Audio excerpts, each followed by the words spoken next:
Hello everyone, welcome to my Luke Cage review, spoiler-filled review. We're going full spoiler, we're not going to waste any time trying to dodge some of the issues because I really want to talk about the meat and the potatoes of these episodes. This is episode 1 through 4. If you've seen all of them, you want to binge them, I'll link the rest of them at the end once I've done them. Okay, so, Luke Cage. Some say it's great, some say it's just meh. And I gotta say, episodes 1 and 2 of this had me a little bit worried that it was going to kind of go the Jessica Jones route where there's like some good stuff but then it kind of drags on. But I gotta say episode 3 especially really sort of redeemed it, and I was good because I was starting to get a little bit worried. But starting at the beginning, first thing, episode 1, we all love that intro music, right? Fantastic intro, and I'm glad that Netflix doesn't actually skip over this one because I enjoy hearing it at the start of each episode. But first thing that got me is I assumed we were going to go back and watch Luke Cage as a young man, and we're going to sort of see him before he gets his powers and all that sort of stuff. But obviously now they're going the more sort of Batman Begins route where we're going to get that in flashbacks. I guess that's fine, that makes sense. So we see Luke Cage, he's struggling financially, he's working like 2 different jobs, washing dishes,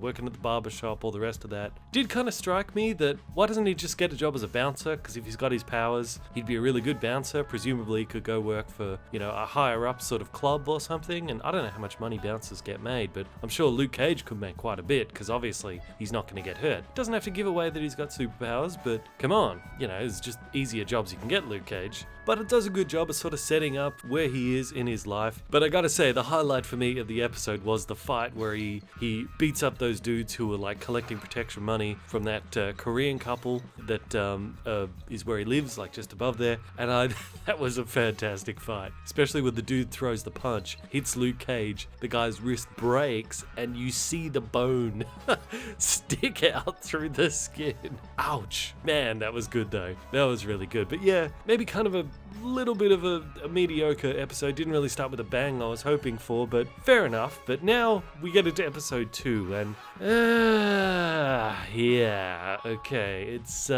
this is when I started to get worried. Here's the thing. It dawned on me at this point that a lot of the episodes were going to be, a lot of these early episodes were going to be Cottonmouth trying to find, what was his name? Chico, who had the bag with the 500k in it. But I was thinking about it and I thought, Cottonmouth, you're running around like a madman trying to find this bag with 500 grand in it. But if you're a bigwig gangster like this, you should have 500 grand just lying around. You probably have it in your safe somewhere. Don't you have that kind of money? He's got 2 problems. 1, he's got to pay that money back to his cousin, that politician chick. And 2, he's got to take out Chico to let everyone know you don't mess with Cottonmouth. So I was like, why don't you just take 500k from your money, give it to your cousin, the politician chick, that's that problem solved. Then you can take your time trying to get Chico. Why are you running around like a headless chook for 500 grand? That should be nothing to you. Especially in later episodes, they mentioned that he does have money stashed all around the city. So I was like, what's up with this dude? But even his cousin later on says, I gave you the money to build that club. So I was like, wait a minute. So he doesn't have the money to build the club himself. He can't afford 500k because he's so worried about losing the money in this bag. I was like, he doesn't seem like a very good gangster at this point. And also, Luke Cage found Chico in like 4 hours. He says to him, I found you in 4 hours. They could find you, a little bit later than that, I guess. But come on, Cottonmouth, get it together, man. And also the way the second episode ends, where Luke Cage is like, with Pops, we're going to set up a powwow. We can work something out. You'll get your money back, but we don't want Chico hurt. And he's like, no, you're fired. And then that other dude runs off and shoots up Pop's place. I was like, what he should have said was, yes, I want my money back, every last dollar of it, and then he has to leave the city and never come back. And you can always kill him afterwards if you want, but get the money first. Pretend like, yeah,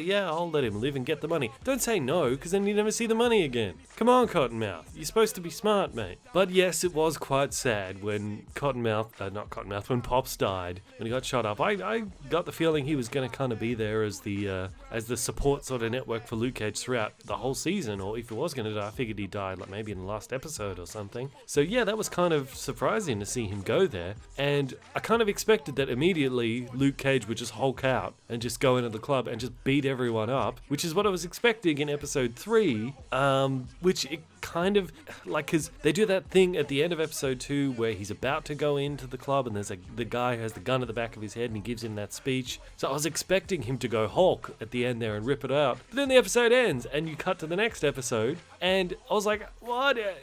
They skipped over it. They show afterwards when he comes out and I was like, come on, you skipped over the best part. I thought it would be like a Walking Tall moment. You know, like in that movie Walking Tall, The Rock goes in and just smashes everything. So I was pretty disappointed at that point, episode 3. I was like, come on. I was waiting for that big payoff. But they did show it. They did the flashback thing towards the end of episode 3 and you get to see it all. And then I was happy. So I was like, yes, very good, very good. And yeah, episode 3 really got me back on board. I was much more happy with this. Got some action. We got to see some of the friction between Cottonmouth and the Latino gangs because of the whole gun deal with Chico and all that went wrong. I was wondering if that would ever come back because I was like, yeah, aren't the Latinos going to be worried that you killed everybody and took the money and they don't have the guns either? But yeah, thankfully they did follow up on that. They did pay off on the Hulk out moment. And we got a really good twist with the death by Ty, where it turns out that Weasley little cop, turns out he's a weasel. Who would have guessed it? I didn't see it coming. But that was a really good twist. I didn't see that coming at all. Fantastic. And I gotta say, that bit at the end where Cottonmouth finds out where Luke Cage is and he goes and he just launches a rocket into the shop. And Cottonmouth, after he does it, he has this look on his face where he's like, that was fantastic. And I loved that Luke Cage said, sweet sister, when he sees the rocket coming, because that's one of his catchphrases. It started off as Sweet Christmas, then it changed later on to like Sweet Sister and all that. So I was thinking, it's a little bit of a shame he didn't say Sweet Christmas. Maybe that was too silly. But no, he does say that in episode 4, the next episode. So, episode 4, our biggest flashback episode, where while he's clawing his way out of the rubble and getting that Korean lady out, we get flashbacks to him in prison. And we see he's got this gigantic afro and a massive bushman's beard going on, which looked awesome. I think he looks so cool. I hope he grows that back out again later on, because I'd love to see that again. Or at least more flashbacks to when he had that and he looked like the wild man. That was awesome. And it's also good because back in episode 1, where the dude that we see in a brief flashback is in prison, he walks right past him and doesn't recognize him. And you're like, how could he not recognize him? But that's why, because he had this massive, now he's got a shaved head and everything. So of course, yeah, you wouldn't recognize him, of course. But they established in this that Luke Cage was a cop before and was framed and all that sort of stuff. And I guess that makes more sense as to why they did the experiment on him, because when I did a bit of research about Luke Cage, I was like, if there's a guy in prison, why would you want to give him super soldier powers? Because that's what that experiment was. They were trying to replicate what happened with Captain America. So I was like, why would you give that to someone in prison? Give it to a soldier. But if he is an ex-cop and they believe he's innocent, I guess that makes more sense, so that was good. But he finally did say Sweet Christmas when he punches the wall and realizes that he's got that super strength. And when he comes out of the tank, like sort of Wolverine and X-Men Apocalypse style with the headgear and all that, he's got like the gauntlets and the weird crown thing, which is from his like classic 70s comic book outfit. And I love that bit where after he punches his way out of prison and he just grabs those clothes off the line and it's like blue jeans and a yellow shirt like open at the chest, which is the absolute classic comic book version. And he walks past the car and sees a reflection of himself and he's like, you look like a damn fool.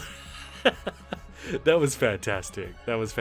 So my overall summary of the first 4 episodes, 1 and 2 kind of had me worried that this was not going to be particularly good, but 3 and 4 totally redeemed it. I hope they can carry through the momentum in the other episodes and it continues to get better. But yeah, click here to check my spoiler reviews of the others. Until next time, I will see you guys in the comments.